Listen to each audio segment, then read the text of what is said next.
So welcome to another Machine Monday. Today I want to talk to you about a component that is in everybody's vehicle, and that's the differential. So before differentials were invented, we used to have a fixed axle between the two driving wheels.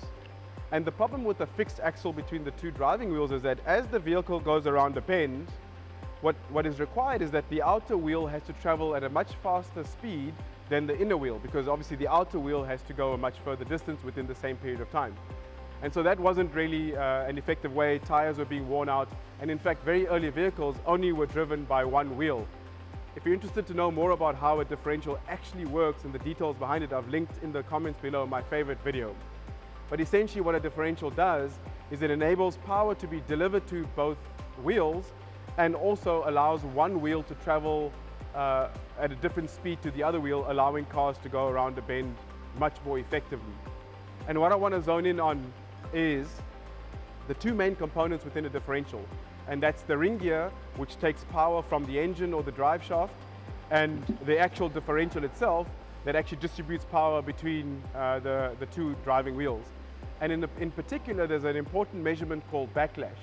And backlash is basically the play between these two gears. So you can see if I set the positions incorrectly, I have a backlash that's too big or a backlash that's too small, and both have consequences on the fuel efficiency and the wear of the components. Let's take a closer look at what backlash looks like on a differential. So here we are with a almost completely assembled diff, and I wanted to take this measurement with the dial gauge to actually show you what the backlash is. So as I rock the ring gear backwards and forwards, the way it's meshed to the pinion gear is the measurement that I'm talking about, backlash. And the reason why backlash is so important is because it has a huge influence on the efficiency of this differential, as well, and indirectly or directly affects your fuel efficiency of your vehicle.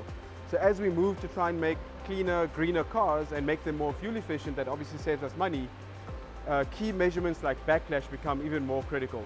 Here's another Machine Monday.